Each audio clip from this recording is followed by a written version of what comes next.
আসসালামু আলাইকুম ওরহমতুল্লাহ। সম্মানিত দর্শক, আপনারা যারা বাংলাদেশি প্রবাসী ভাইরা সৌদি আরবে আছেন তাদের জন্য আজকের ভিডিওটি খুবই গুরুত্বপূর্ণ। চলুন আমরা আরবিতে কিভাবে কথা বলতে হয় সেটি আজকে জেনে নিই খুবই সুন্দর এবং সহজ পদ্ধতিতে। আমি অফিসে যাচ্ছি। আলহিন আনা রুহ মাকতাব।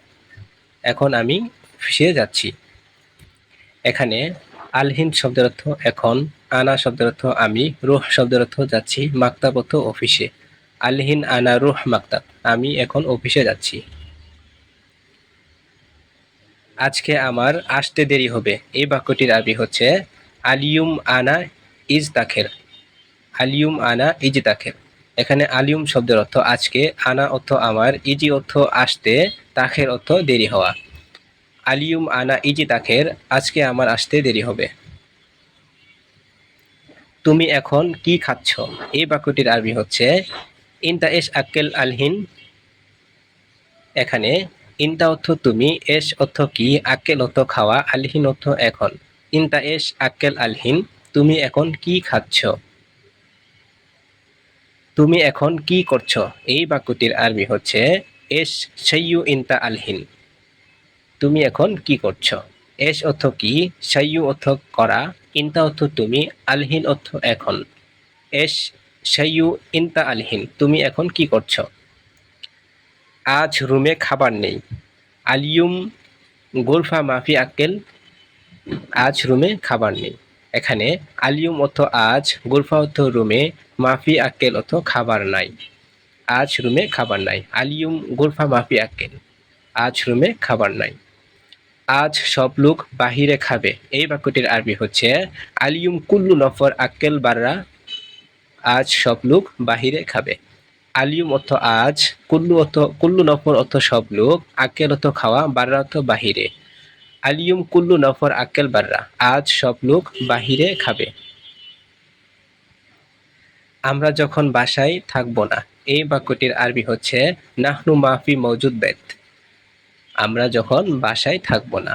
এখানে নাহনু অর্থ আমরা, মাফি মওজুদ অর্থ থাকবো না, বেত অর্থ বাসায়। নাহনু মাফি মওজুদ বেত, আমরা বাসায় থাকবো না।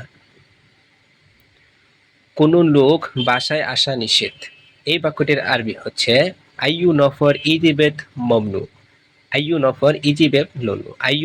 আইয়ু নফর অর্থ কোনো লোক, ইজি অর্থ আসা, বেত অর্থ বাসা, মমনু অর্থ নিষেধ। আইয়ু নফর ইজিবেত মমনু, কোনো লোক বাসায় আসা নিষেধ। শোনো, সে নতুন লোক। এই বাক্যটির আরবি হচ্ছে ইসমা হুয়া জেদিদ নফর। এখানে ইসমা অর্থ শোনো, হুয়া অর্থ সে, জেদিদ অর্থ নতুন, নফর অর্থ লোক। ইসমা হুয়া জেদিদ নফর, সে নতুন লোক। আমি পুরাতন লোক। আনা এই বাক্যটির আরবি হচ্ছে আনা কাদিম নফর। এখানে আনা শব্দের অর্থ আমি, কাদিম অর্থ পুরাতন, নফর অর্থ লোক। আনা কাদিম নফর, আমি পুরাতন লোক। আমি সব আরবি জানি। এই বাক্যটির আরবি হচ্ছে আনা কুল্লু আরবি মালুম। এখানে আনা শব্দের অর্থ আমি, মালুম অর্থ জানি, কুল্লু অর্থ সব।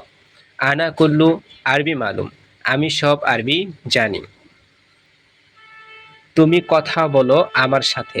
এই বাক্যটির আরবি হচ্ছে ইনতা কালাম আনা সাওয়া সাওয়া। এখানে ইনতা শব্দের অর্থ তুমি, কালাম শব্দের অর্থ কথা বলা, আনা শব্দের অর্থ আমার, সাওয়া সাওয়া অর্থ সাথে। ইনতা কালাম আনা সাওয়া সাওয়া, তুমি কথা বলো আমার সাথে। কি কথা বলবে আমাকে বলো। এই বাক্যটির আরবি হচ্ছে এস কালাম গুল আনা। এখানে এস শব্দের অর্থ কি, কালাম শব্দের অর্থ কথা বলা, গুল শব্দের অর্থ বলা, আনা অর্থ আমাকে। এস কালাম গুল আনা, কি কথা বলবে আমাকে বলো। আজকে আমার ছুটি লাগবে। আলিয়ুম আনা আবাগা ইজাজা। এখানে এই বাক্যটির আলিয়ুম অর্থ আজকে, আনা অর্থ আমার, আবাগা অর্থ লাগবে, ইজাজা অর্থ ছুটি। আলিয়ুম আনা আবাগা ইজাজা, আজকে আমার ছুটি লাগবে। আমি কালকে শহরে যাব। এই বাক্যটির আরবি হচ্ছে বখরা আনা রোহ মদিনা। বখরা এখানে বখরা শব্দের অর্থ আগামীকাল, আনা অর্থ আমি, রোহ অর্থ যাব, মদিনা অর্থ শহরে। বখরা আনা রোহ মদিনা।